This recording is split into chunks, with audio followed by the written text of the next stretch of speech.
end up here. I believe the division we are experiencing as a culture today really probably all that started here or took a huge step forward or backward, whatever way you want to look at it.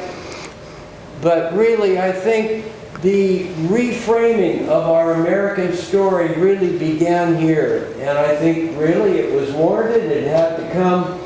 And so it'll be interesting to see what Rod can tell us about it. So I'm going to turn this over to Rod Thomson, professor in history, maybe not professor, instructor in history at Chico State. Rod Thomson.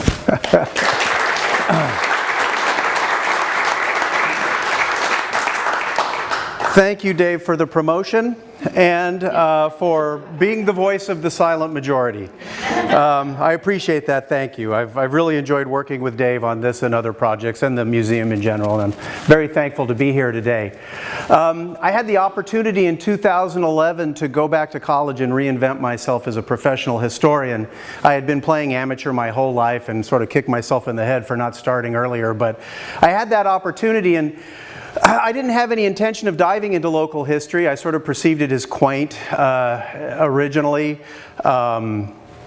And then I had an experience, I think it was 2013, I enrolled in Mike Magliari's archival research seminar. And I had a chance to dive into all sorts of archives, and I was hooked. And that's all I wanted to do after that. And so that was easily the most transformative experience I had in my training. And from after that, I wanted to stay in the archives, and the only way to do that around here was to really engage with the past of this community. And so I sort of begged and pleaded and conned future instructors into allowing me to turn their projects into local history projects. And that's where this project evolved from. I was absolutely blown away as I accidentally ran across newspaper articles, archival sources about what was happening here, really from the very end of the 1950s and now even before that, but really the movement at Chico State campus, its spillover into the community and the consequences for the community. And it became a passion of mine. I pursued this for a number of years. I hemorrhaged all kinds of money going to archives all across the state and sometimes out of the state. Because it turns out Chico's story received national media attention on numerous occasions and was far bigger than I think that people who didn't live through it can really appreciate. So I preserved that story in a 440-page manuscript. And I'm going to tell you part of that story today. All of these images are from events that happened at Chico State during this period, and many, many more. Dave told me before he got up to speak that I could take as much time as I wanted, and if that were the case, you guys would probably all be wanting to lynch me come the time I finish. So I'm going to respect your time. I'm only going to tell you a few stories, some of the bigger events, and try to put together a narrative to give either pull up memories for you or give you some sense of what was going on here in that time period. Is this going to work for me? It's gone asleep. Do it the old-fashioned way. Hello.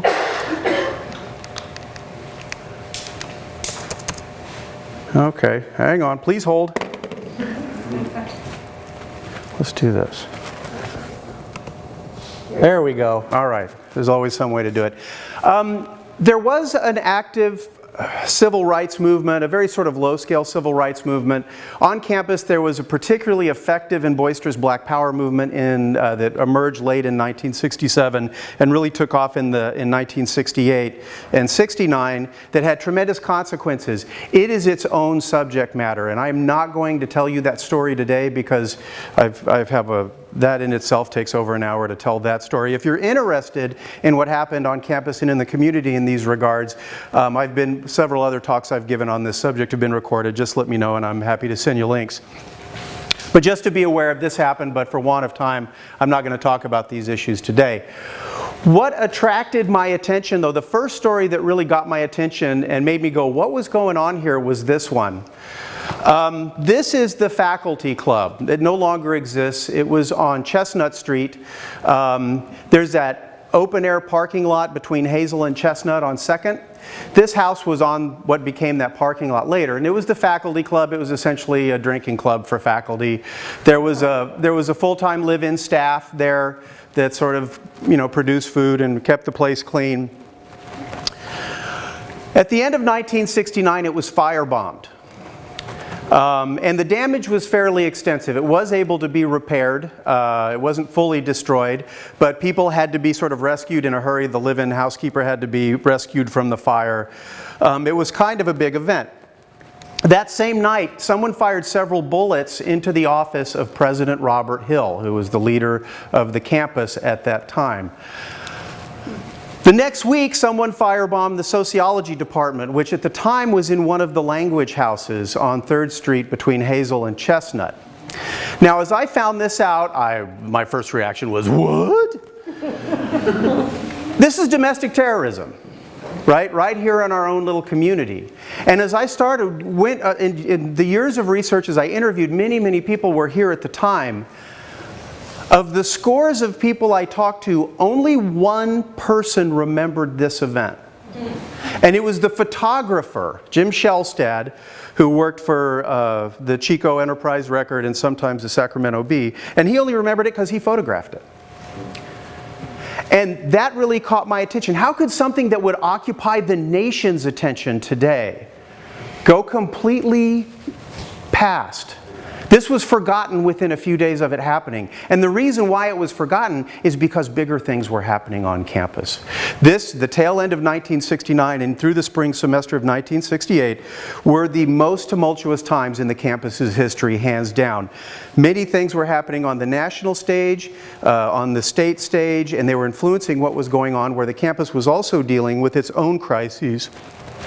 And so that's the story I'm going to head towards. We're going to start with this story, we're going to end with this story. As Dave mentioned, all this is happening in the Cold War, which many of us are very familiar with. But what Chico State at the end of World War II was a tiny campus in terms of population, in terms of facilities, in terms of faculty. That changes dramatically in the decades after the end of World War II. The GI Bill, of course, has a lot to do with that growth. And it turns out many of the faculty that are involved in Chico State's story, because the movement at Chico State was at the beginning led by faculty, and then later faculty continued to support it and play important roles. Most of the faculty were veterans who were involved in this, particularly in the anti-Vietnam War movement. They were combat veterans, in fact. And then of course in the 1960s, the baby boomers are starting to appear, and they're going to pick up that ball and they're going to run with it. So this is a big factor. There's our Levittown village for the baby boomers. Chico State's enrollment grew by 3,000% between the end of World War II and the period we're looking at, and it was struggling to keep up with that growth. Chico's population only doubled during the same period. So the university is having some pretty significant growing pains, and there's a lot of conflict with the community. It's used to the campus being really small, and the campus, is all of a sudden essentially has a bigger market share. It's much more significant to the local economy, and so that conflict's going on during this time period too. And for those who are interested, one of the ways the university dealt with the housing crisis, the student housing crisis, was they took structures used to house the Japanese interned at the Tule Lake Separation Center, where basically all the Butte County Japanese were shipped off to at the beginning of the war. And so we sort of have this little circle of local history. These buildings end up housing married students on campus for a number of years. And of course, we have the shadow of the Cold War looming over it all. And, the sort of in the background, the buzz of will there be a war, will there be nuclear weapons involved? And that actually is what kickstarts the movement at Chico State. And it happens when these things arrive. And I want to thank Eric Norley and Tyler Ash, who have hemorrhaged tons of time in their own resources in putting together the history of the Titan missile base, the Titan 1 missile facility on Cohasset Road just north of town. In 1959, I believe it was, the Air Force announced that it was going to build a nuclear missile facility in Chico. Why? Because Chico was the safest place to put one. It was not a target for a Soviet nuclear missile strike. Of course, as soon as you put the base in, that completely changed.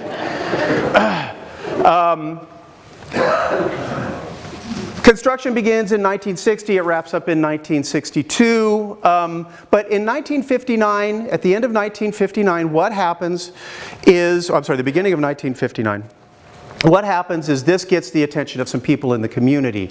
And I don't know, this is a bit of a chicken and the egg story, but either someone on campus or in the community contacted this man or this man contacted the community. But this man is Robert Pickus, and he is probably the most influential man in the fight for global peace that you've never heard of.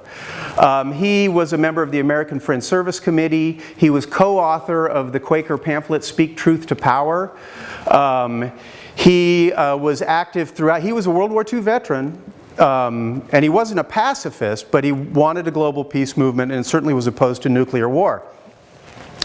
Pickus came to Chico and helped a number of faculty at Chico State and ministers in the community really put together the first demonstration for peace. There was a forum called Which Way Peace on a Friday in April of, I think it was April 29th. Carl Hein, who at that time was a member of the history department, spoke at this event. And Carl Hein and Robert Pickus and a handful of others got a peace movement going in Chico. It was sort of in the campus and in the community, but the focus over time shifted to be on campus in many ways. Hein himself was a World War II veteran in the European theater. He saw some light conflict. He was mostly an administrative staff. But he too did not want to see a World War III happen. This event, the peace event, starts with a forum one night. It's Easter weekend when it happens. They march out on Saturday. They walk from downtown Chico out to the missile base. They hold a peace vigil overnight. They invite the whole community to come. They come back into town on Sunday, and in the afternoon they have sort of another forum for people both for and against the peace movement can have their voice. In response, there was a lot of red baiting after this, particularly in the Enterprise record. There were substantial, well, the American Legion and the John Birch Society had a pretty strong presence in the county, mostly in Paradise. And ultimately, not much came from this in the immediate future. What it did do, though, was it established a foundation for activism that remained in the community. Not long after, a group forms in the community, comes out of the Unitarian Universalist Fellowship, called the Committee of Concern. Some faculty joined that. They're originally for peace. They're against racism in the community. That will become Chico's anti-Vietnam War movement.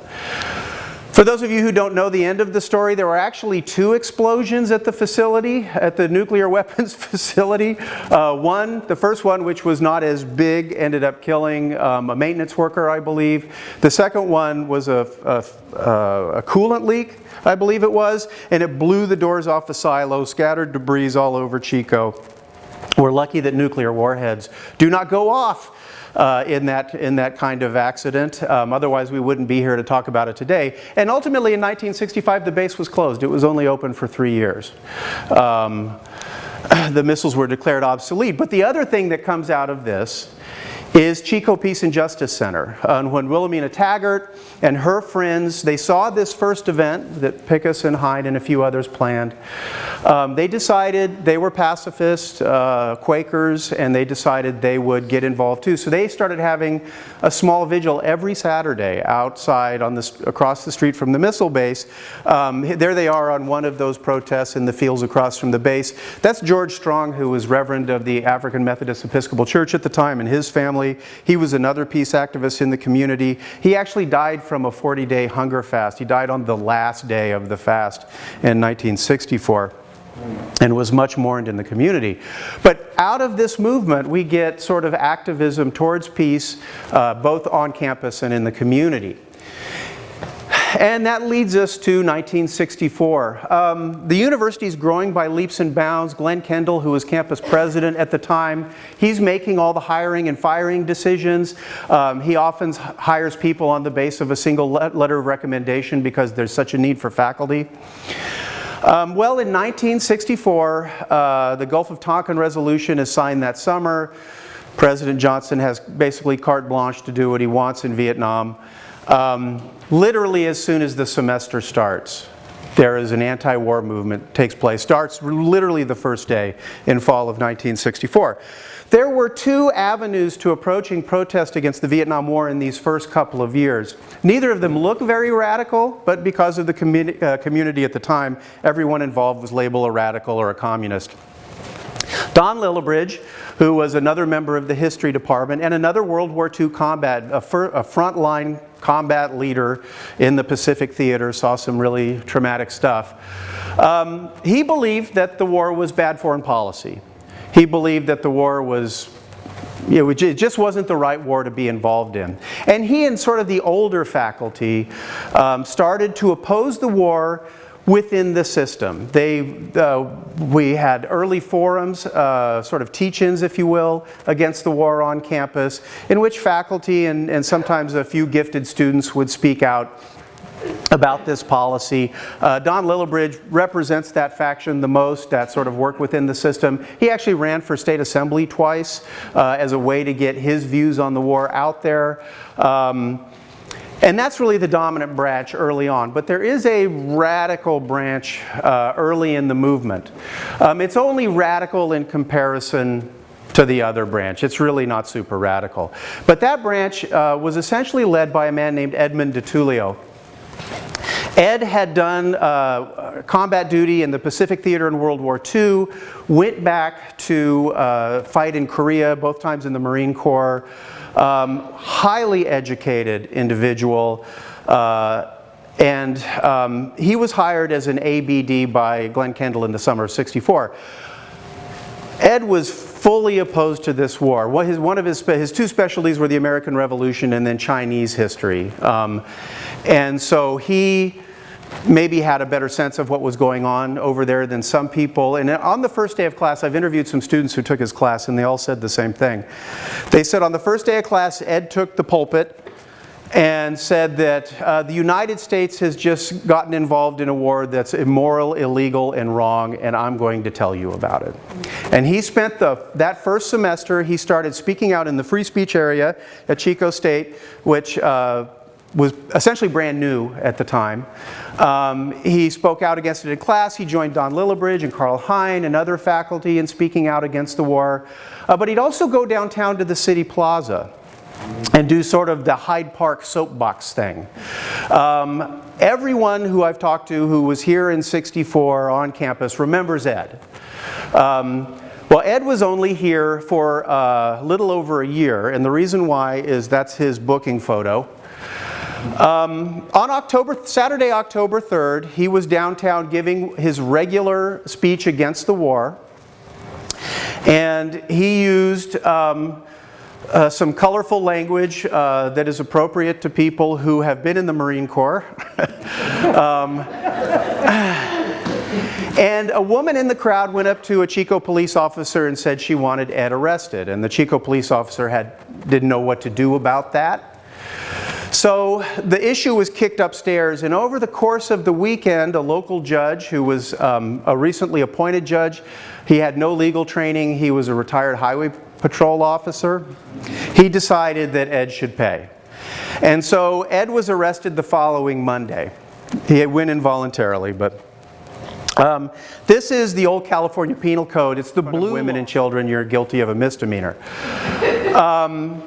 It had never been used in the state of California before. Never. And it was sort of dusted off and dragged out, essentially to punish Ed and the other activist faculty and students who were speaking out against the war. Ed was put on trial the following December. The ACLU came to his defense. And it became what I believe is a landmark free speech case in the state of California. And I'm actually headed to the ACLU archives on Thursday to verify. I think it led to the overthrow of this law, because it's certainly unconstitutional. I'll know more next week. Ed was ultimately unretained, was the technical term at the time. He was on a yearly contract, much like me, and Glenn Kendall let him know that his contract would not be renewed, under a lot of pressure from the community. Glenn retired immediately after this series of events. He had finally had enough after a very long career, in which he had defended faculty regularly during periods of red baiting. But this was the straw, I think, that broke Glenn Kendall's back. He actually, after this, in a luncheon, a businessman's luncheon, I think in Orland, spoke very highly of Ed and wished he hadn't felt compelled to fire him. But Ed was fired and he was blacklisted from academia. He could never find, the best job he could find after this was driving a bus in Oakland, and that's what he did the rest of his life. This did not stop, this did have the intended effect by the conservative elements in Chico of slowing down the movement, but it didn't stop it. It sort of returned to campus and stayed there through 1966. And this is what it looked like. At the end of 1966, this event took place. It was called Vietnam Issues and Answers, and it was just about having a dialogue. And it didn't matter what your opinion on the war was, you were invited to come speak. And actually Ed DiTullio came back and spoke at this event. Lillibridge, this is Lillibridge actually speaking at that event. This had such an impact on the community that even the editor of the Enterprise record had to admit that, you know what, this is exactly the kind of thing we need, because nobody really knows what this war is about. And at least talking about it can be productive. It's this faculty leadership in the early years that really sets the tenor for protest on campus for quite some time. In 1966, after 1966, students are going to start to step up. And they're going to start to take more initiative. They're going to be a little bit more radical, eventually way more radical than these faculty. And the best example of students taking leadership during this period was the Chico Liberal Forum. George Wright, who went on to be faculty, Tom Reed, who went on to become very important in the community, Bob Potter, all kinds of names that went on to become important in the community. They were all student members of this organization. They worked closely with faculty, and they also got engaged, besides doing protest activities on campus, sort of very civil protest activities during this period. They also went out into the community and were engaged in community betterment. They got a lot of unhealthy attention, however, in, October 1967, when they decided it would be a good idea to commemorate the Bolshevik Revolution.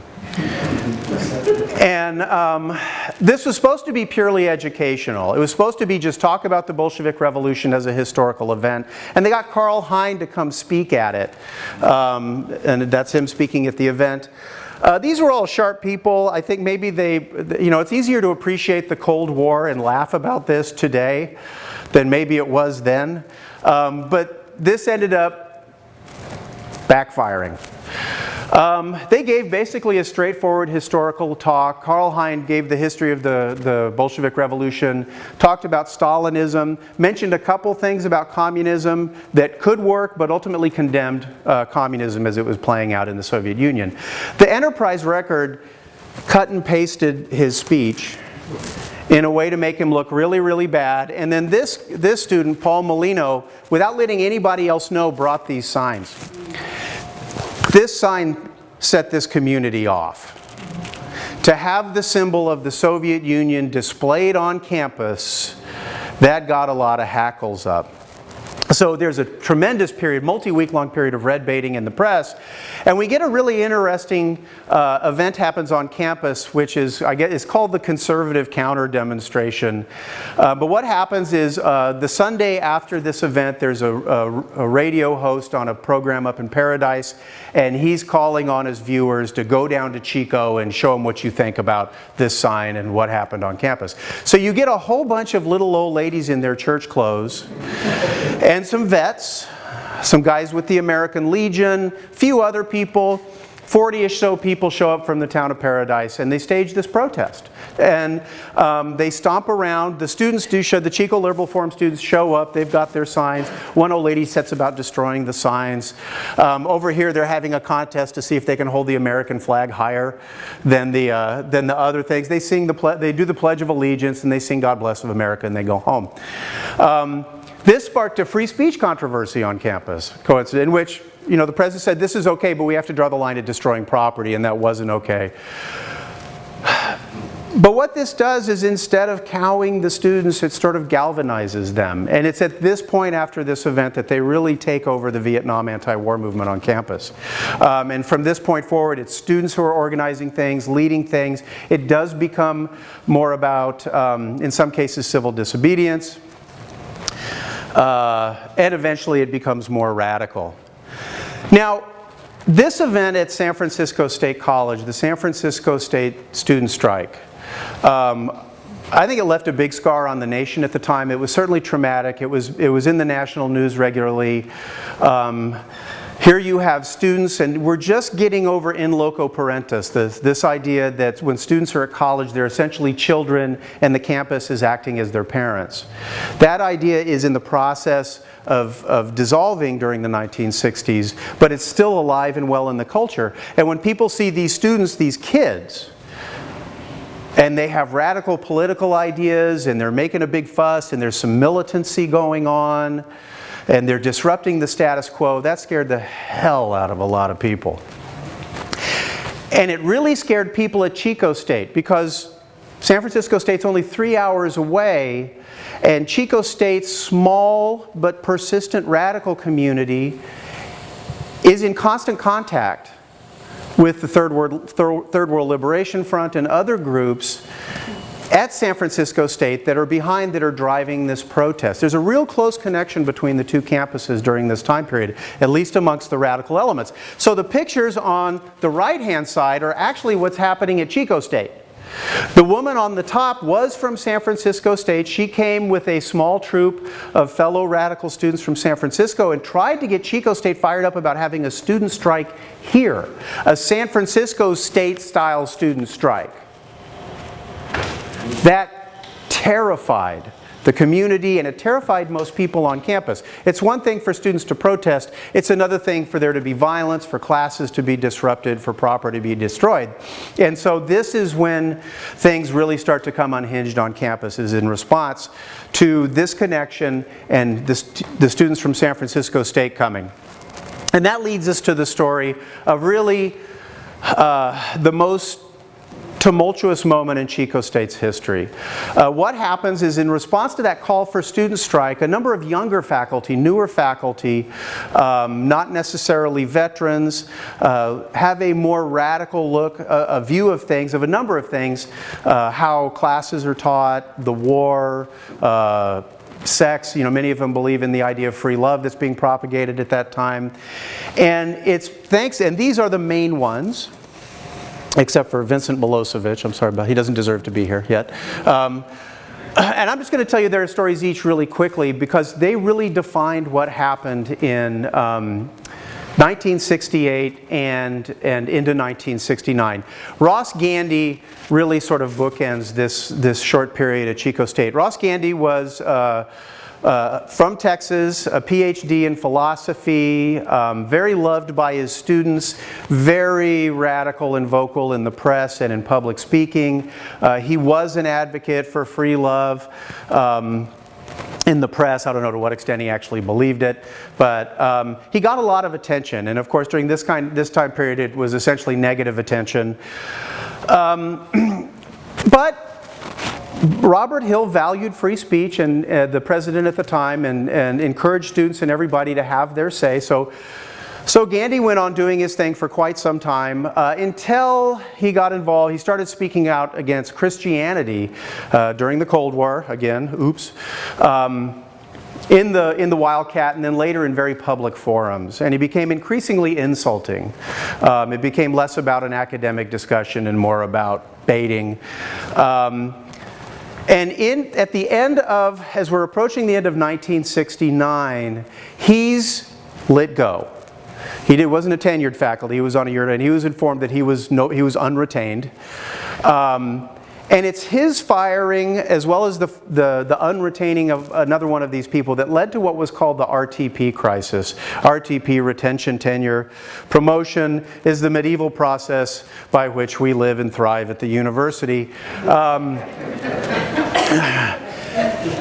And so he was announced that he would not be rehired at the end of the fall '69 semester. And that announcement, along with the announcement of a couple of other faculty, led to a tremendous crisis on campus. There was a lot of misunderstanding in the crisis, and I'll tell you more about that crisis in a minute. But again, Gandy's involved in that. This is Jack Zeilinga. He was a farmer. He had a farm in Orland, I believe, but he was also a physics PhD, and apparently a very effective physics teacher, no-nonsense teacher. But he was for peace. He was against the war. He was against students getting hurt. One of the things that set him off in particular was Bloody Tuesday in the People's Park protests, when James Reeb was killed by gunfire from law enforcement. That seemed to have set him off, and he went from sort of being a behind-the-scenes radical voice in the community to one really up front. He joined other faculty who decided they were going to give out automatic A's. I guess he changed his mind at some point, because what he got most in trouble for was he gave what he called a relevant final. Now, as a physics professor, his final had questions such as, how far will the body of a student recoil backwards if shot by double-aught box shot from a police shotgun at 20 meters? How many times will the rotor of an Army helicopter rotate as it flies above UC Berkeley tear gassing students for a period of 5 minutes? What is the specific gravity of the full weight of feces dumped by the US Navy into the San Francisco Bay every year? Those were the kinds of questions. Obviously, he's trying to get a response. And he got one. The local assemblyman had made copies of that exam, made sure everyone in the California State Assembly got a copy, and it shut down the legislature for a day in Sacramento as people debated what to do with this. It became known as the Zylinga affair. So you know you've made it if you're having an affair, that kind of affair anyway. He too was announced late in 1969 that his services were no longer needed at Chico State, and he had tenure, so he was actually fired. The next man is Jerry Carr. Jerry Carr had come from North Carolina, Chapel Hill. He was a sociologist. He had marched in the civil rights movement in the South. He had been there with James Meredith in his protests, in his march. He had been beat up by the KKK. He had been beat up and arrested by the police. He was in it to win it as a peace and civil rights activist. And he got to Chico State, and he got involved. He liked the idea of a student strike, but he wanted a non-violent strike. Don't disrupt campus, but every student take a day off, and let's talk about this. No one believed the non-violent thing, though, because of what everyone was seeing at San Francisco State. So Jerry Carr's voice in 1968 was sort of squashed during this period of crisis. That obviously frustrated him. He became far more vocal in the spring of '69. Was trying to sort of demand a student strike, still nonviolent, but that ended up in him being non-retained too. The last man, and I'm sorry that's a bad picture, I've been unable to find any other photograph, that's Mike Pincus. He was hired to the history department in the middle of the 1960s. His wife Sally, both he and Sally were very active in a number of movements in the community and went on to do things, more grassroots things in the community eventually, even after they divorced. Mike was also, along with Jerry Carr, for being part of that student strike faction, was at the same time unretained. Vince Milosevic was with the English department. He was just starting to come out as a radical during this time. He's going to hit his stride during the gun strike in 1975, which falls out of our time period. But since he's another local, actually, that's why I have him there. Where are the students in this? They're there, but they're a tiny, like radicals on most campuses, they were a tiny, tiny part of the population. We did have Chico State's second incarnation of Students for a Democratic Society. The first one, Ed DiTullio had founded the first one when he was here, and apparently with his departure that dissolved. But when Tom Reed came in '66, him and his friends established the second one. Some of them are involved in these more radical calls for a student strike, but really most of it's coming from these faculty members. And that's, I think, one of the reasons there's so much chaos, because as they get let go, well, that's how we end up with Chico State's biggest crisis, which is this RTP crisis. But in an effort to stave off the student strike, it looks like Berkeley during the free speech movement, the faculty senate's meeting almost every day to figure out what to do. Students are forming organizations and dissolving them at the drop of the hat. Is tremendously active on campus. Robert Hill and some other faculty liked the idea of, instead of having a strike, let's have a convocation. Let's have an all-campus meeting. So on November 25th, a Friday, in that afternoon, the president canceled all the classes, and they had a 7-hour meeting in the gym at the time. It started with about a third of the campus present, and of course it dissolved over time. There was a tremendous amount of uproar at the beginning, and what created this was that the campus administration of the state college system wanted to revise Title V. And specifically what they wanted to do was they wanted to make associated student organizations on campuses more fiscally liable. Why? One campus AS organization, not Chico State, a different one, had gone bankrupt and had racked up so much debt that the university system had to bail it out. So they were trying to prevent this from happening again just by instituting reporting requirements, bookkeeping.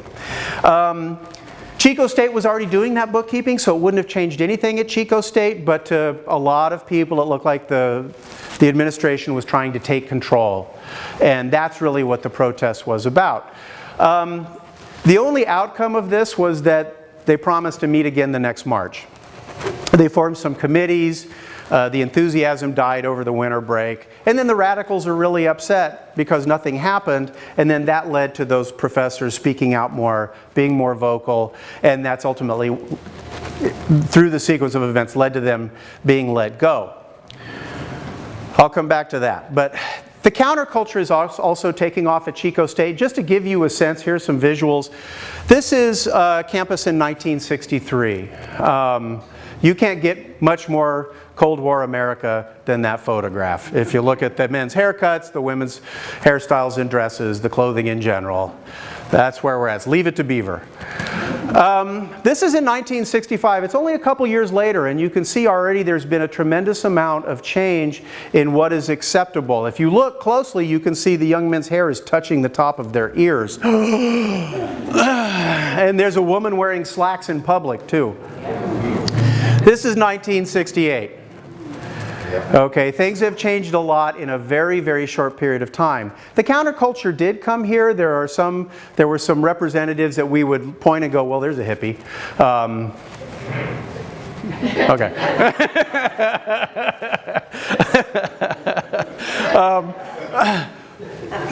It wasn't that it was extensive, but certainly the counterculture did make an appearance here. All those faculty members I showed you, except for maybe Zylinga, they all identified with the counterculture even if they didn't look it. So it had a presence here. No one represented that more than the Batwingers, or the Batwinger Indian tribe. This is still, as far as I'm concerned, a giant mystery in Chico's history. They appear late in 1968 essentially to do community service. They come, they say, there's the flyers they distributed said, we're going to do something, please get in touch and tell us what it is essentially what it says. And they end up doing a lot of things. They get involved in essentially a freedom garden project that other students are involved in, where they talk local property owners who have vacant lots to let them use them to grow vegetables that they redistribute to the poor in the community for free. The Batwingers' most significant contribution was they set up what they called the switchboard, which was where the upstairs coffee shop was, and later the Chico News and Review, if that's familiar to anybody, when it was on 2nd Street between Main and Broadway.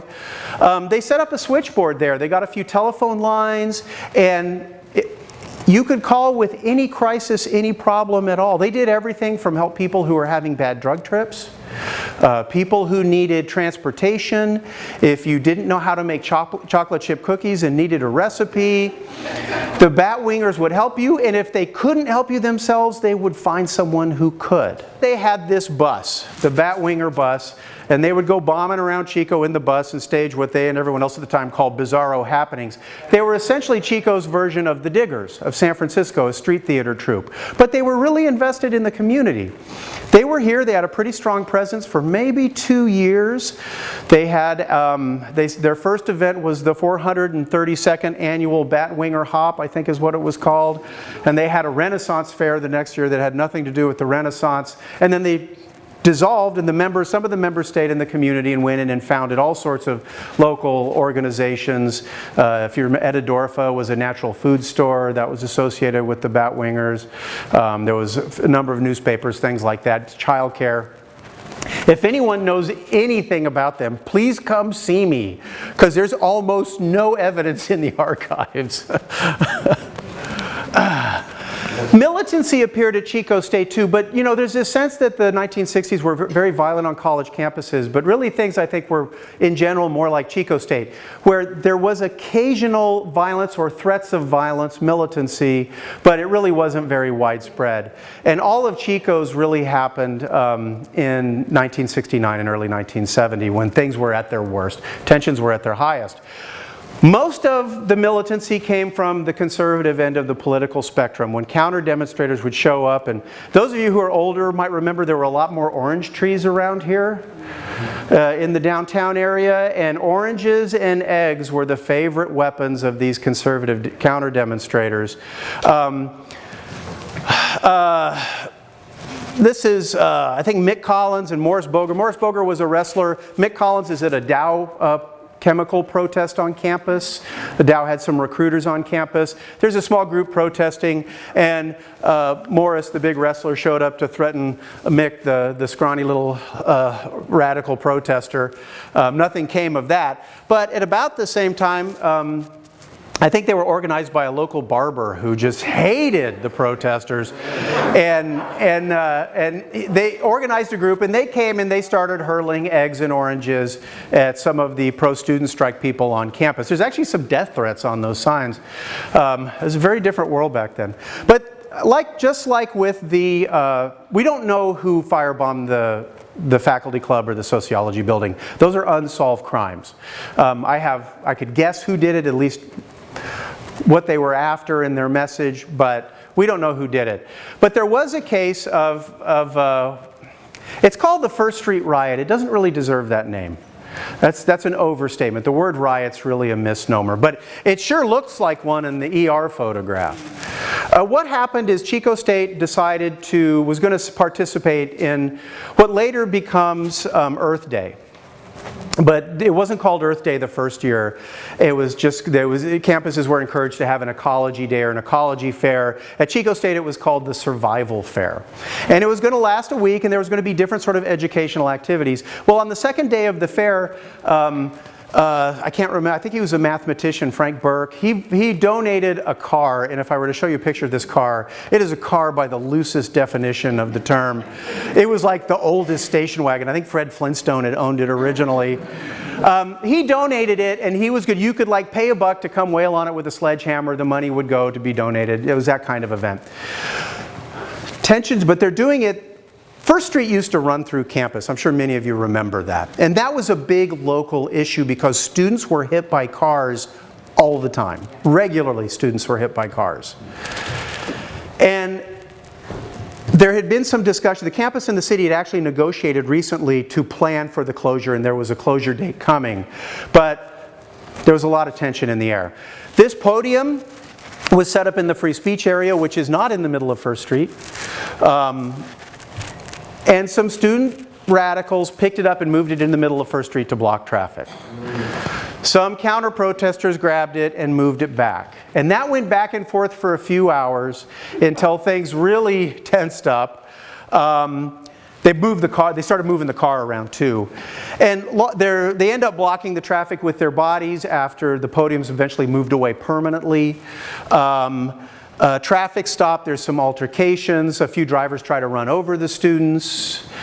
Chico PD calls every local police department to send men in riot gear. They show up, there's a stand down, but a couple hours later it starts again that night. And that's where we get that unfortunately grainy photo in the top left. There's about 100 law enforcements there. There's a few hundred observers, most of them students, some faculty. Most are just watching. And the police department orders them to clear the street, is getting ready to charge. They brought some pepper guns, which I had never heard from before. I found out later none of them were working, so it was an empty threat. But there's about to be a confrontation when campus president Bob Hill shows up from a meeting in the Bay Area, comes screeching up and manages to defuse it.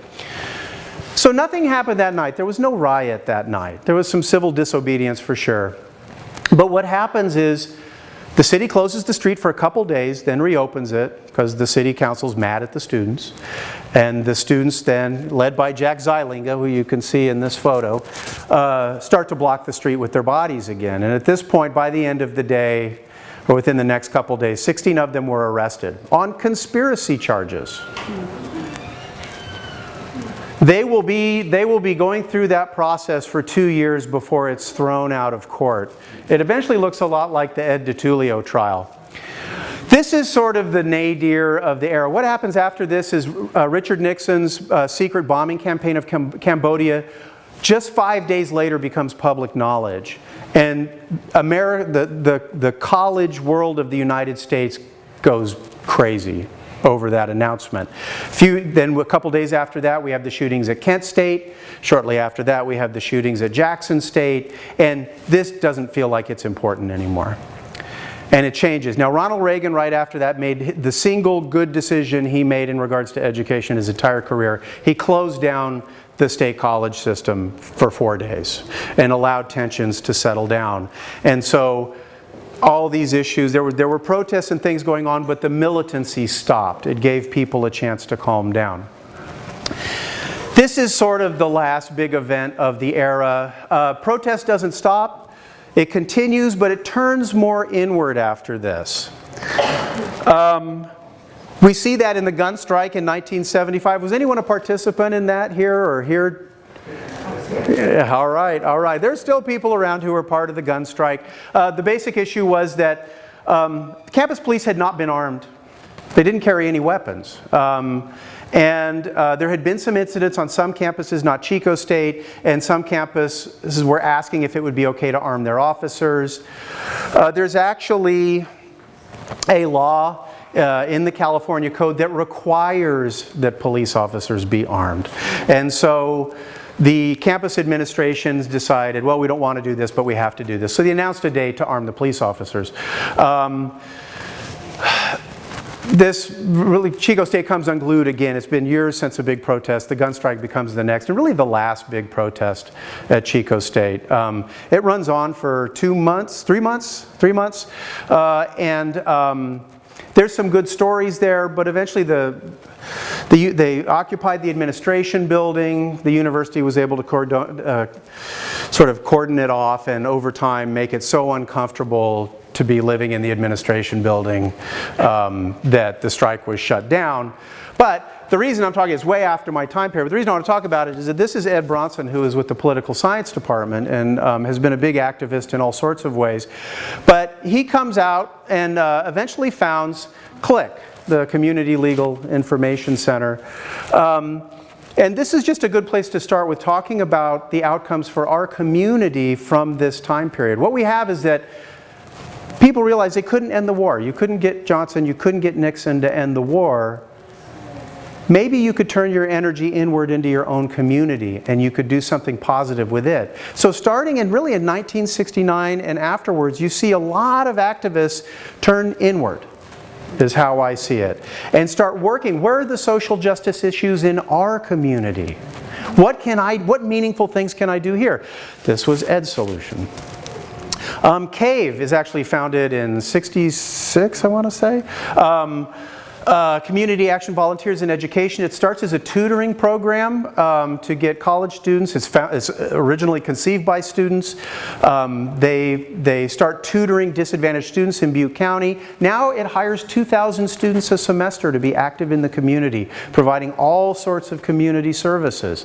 You might remember FREE, that was Chico's first recycling program. That came out of radical activists on Chico State campus. And once recycling took off and it was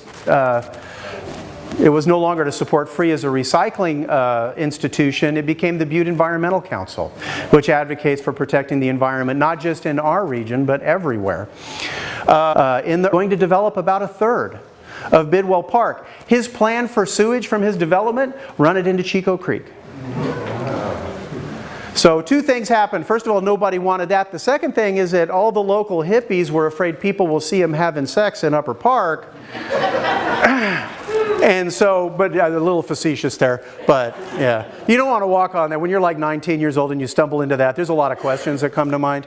But anyway, we have a park because campus and community joined together to save the park, which is, a magnificent local resource. Chico Natural Foods emerged as a food conspiracy. It was less concerned with organics at the beginning. It was more concerned with providing affordable food for people at a time when many people could not afford to feed themselves properly. These are just some of the examples that come out of the 1960s, out of these movements. Thank you for being here today. I'm happy to answer questions if anybody has any. That's all I'm going to subject you to, though, for now. Oh, well, thank you. Thank you very much.